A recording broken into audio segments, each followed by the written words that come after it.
امتی کی مدد کر رہا ہے، یہ مقتدی کی مدد کا عالم ہے تو مقتدا کی مدد کا عالم ہے۔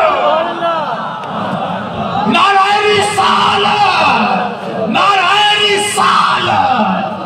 سبحان اللہ۔ یہ خوشی کی کیفیت پیدا کرنا، یہ وہ خوشی ہے جو ایک فرشتے کی شکل میں متشکل ہو کر قبر میں آ کر پھر خوشی دیتی ہے۔ لیکن شاید اگر خوش رہنا چاہتے ہو تو خوشیاں دینے والے، خوشیاں دینے والے۔ پیسہ ہر کوئی دے سکتا ہے، مال ہر کوئی دے سکتا ہے، خوشی کوئی کوئی دیتا ہے۔ کچھ ایسے جو بہت زیادہ پیسہ دے کر بھی خوشی نہیں دے پاتے، ساری زندگی احسان جتلاتے تھے، یاد ہے تیری فلاں وقت میں نے مدد کی تھی، یاد ہے، یاد رکھنا،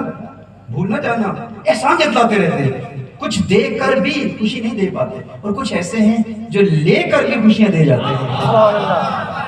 ایسے بھی ہوتے ہیں۔ ایک خاتون تھی نا، اس نے اپنے پڑوسی کے دروازے پر دستک دی اور اسے نمک مانگا، تو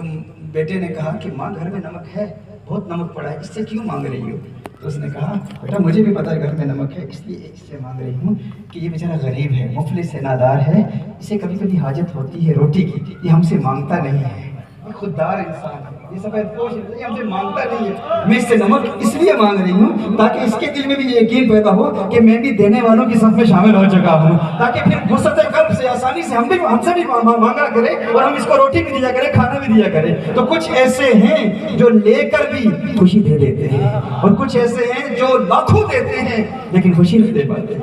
تو کہتے ہیں نا، تم کہتے ہو جو دو کے وہ ملے گا، فلاں سیٹ صاحب کے اتنے لنگر چل رہے ہیں، اتنے لنگر کھانے چل رہے ہیں، فلاں شفیع صاحب اتنا کھانا کھلاتے ہیں، فلاں عالم صاحب اتنا لوگوں کو دیتے ہیں، لیکن پھر بھی ہمیشہ روتے ہی رہتے ہیں، پریشان ہی رہتے ہیں، ان کے دل میں خوشی کی کیفیت کبھی نہیں پیدا ہوتی، ہم ان کو خوش نہیں دیکھتے، ان کے لبوں پر تبسم کی کھلاہٹ نظر نہیں آتی۔ وہ خوش کیوں نہیں ہو پاتے؟ کیونکہ وہ پیسہ شاید دے رہے ہیں لیکن خوشی نہ دے پاتے۔ اصل یہ کہ ہم دے کیا رہے ہیں، خوشی دینے والے بنے، لوگوں کو خوش کرنے والے بنے، جو دیں گے وہی ملے گا۔ خود سے پوچھیں، ہم اپنے آپ سے سوال کریں، جب ہم اپنے گھر سے باہر نکلتے ہیں تو کب ہم ارادہ کر کے نکلتے ہیں کہ یار کہ فلاں کے گھر جاؤں گا، اس کو خوش کروں، فلاں مومن کو خوش کروں؟ کبھی ہمارا یہ ارادہ ہوتا ہے؟ ہم تو نیا موبائل بھی لیتے ہیں تو اس لیے لیتے ہیں کہ دکھاؤں گا کہ میرا نیا موبائل مہنگا ہے، اس کا کم قیمت والا ہے، تو اس پر روب ڈالوں گا، اس کو دکھاؤں گا یار میری گاڑی قیمتی ہے، میری گاڑی نئی گاڑی اتنی بڑی ہے، اس کا میرا گھر نیا گھر ہے، اب اس کو پریشان کروں گا تکلیف دینے کے لیے،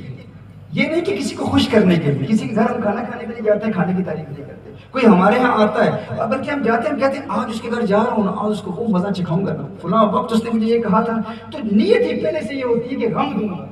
پلاننگ یہ ہو رہی ہوتی ہے کہ غم دوں گا، تو جو غم دو گے تو پھر غم ہی ملے گے۔ گھر میں دعوت دی جاتی ہے، لوگوں کو دعوت دیں گے، فلاں وقت فلاں مجلس میں اس نے میری یوں تحقیر و تذلیل کی تھی، میرے متعلق یہ جملے کہے تھے، آج پھر آئے گا میرے گھر میں، آج میں بھی سبق سکھاؤں گا۔ تو جب پہلے ہی پلاننگ یہ ہے کہ میں غم دوں گا تو یاد رکھیے پھر ساری زندگی غمگین ہی رہے گی، کبھی خوش نہیں ہو پائیں گے۔ اس طرح کھانا کھلانے والے، روٹی کھلانے والے، خدمت کرنے والے، وہ کیوں نہیں خوش ہو پائے گے؟ اگر نیت نہیں ہے، اگر خلوص نیت نہیں ہے تو وہ اس لیے نہیں کیونکہ وہ لاکھوں خرچ کر چکے ہیں، ایک لنگر کھانا جاری